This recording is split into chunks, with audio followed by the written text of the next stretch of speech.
It's absolutely endless what you can do within an engineering career. We have art and design, design and technology, From structures to geotech, DT, graphic design, textiles, energy and carbon. technology, ICT, computer science. Technology is amazing. STEM subjects opens a lot of doors. Very important subjects. Super exciting.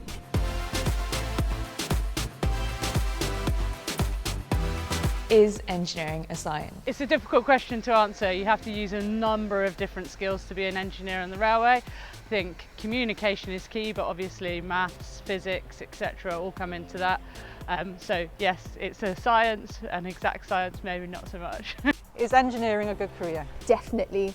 You get the opportunity to make real change. It's got so much diversity. A mixture of doing things out on site, but you've also got the technical things that you can do in the office. Engineering gives you the fundamentals to do any kind of career that's around problem solving. I love going out on the railway and actually seeing different things we can do to help with energy efficiencies. Is engineering for me? Engineering is for me. I've done an admin role before. Since changing to this role, I've enjoyed it so much more. Science, technology, engineering and maths, it's for everybody. As long as you're passionate and creative and want to do something a bit different. Can art students do engineering?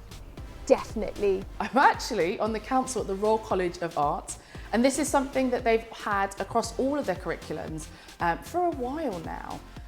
Artists can be engineers and engineers can be artists. Some of the best engineers I've met are the most creative individuals I've met as well. Now, I love to talk about STEAM, which is science, technology, engineering, arts and maths. How does something look? How does that make people feel? And how do you add or remove from that with your knowledge of STEM subjects? This amazing viaduct was designed, which is all about art and designing it properly to measurements. So you can incorporate creativity into amazing structures like this. Is engineering the future? Doing things better with better technology, different ways of thinking. Engineering binds us both to the future and to the past, and you are physically creating structures and solutions that will last for 100, 200 years. Why are STEM subjects male dominated?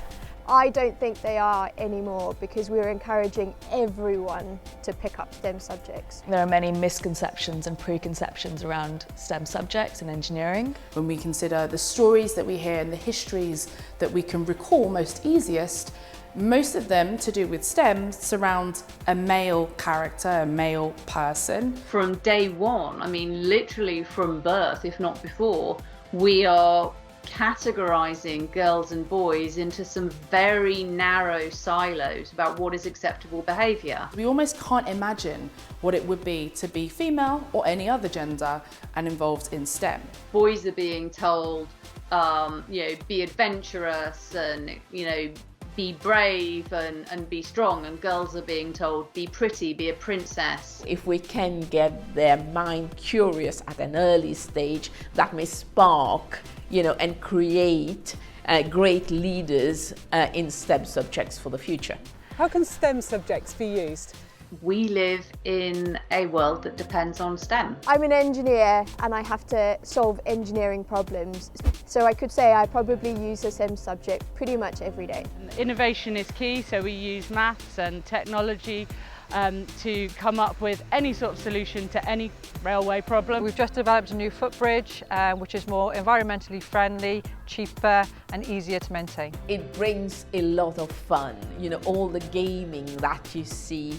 An engineer along the way has helped to deliver that product. How does technology help improve climate change? It's helping us learn about our biodiversity and how we can be better neighbours. We can redesign solutions that exist at the moment or change the materials that we use. Technology can also be used to disseminate information about our relationship to the environment and ways that we can better steward and treat the environment. What we do in our world is try and make video data rapidly accessible to reduce the amount of time that people need to take to make going to site to do those inspections. So for us, it's about reducing the carbon footprint of those inspections. How can technology reduce inequality? There are things like access to resources that can be better distributed through good use of technology. There's things like access to skills, and building competencies, which again, technology is fantastic at doing.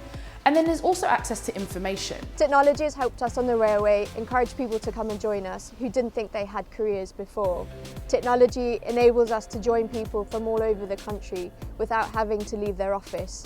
So definitely for me, technology is helping us get more people to come and join us in pushing the railway forward for the future. Are engineers in demand? Yes, I think they are. I think that today we need more engineers. There's more to be done. We've had a skills gap now for a while, and when you consider all the different parts of life that require engineering to solve problems and get creative, you can imagine that the normal routes that we have, the traditional routes, the routes that you might be familiar with, are not going to be enough to ensure that we have enough engineers to solve those problems and go into those fields. We definitely need more engineers.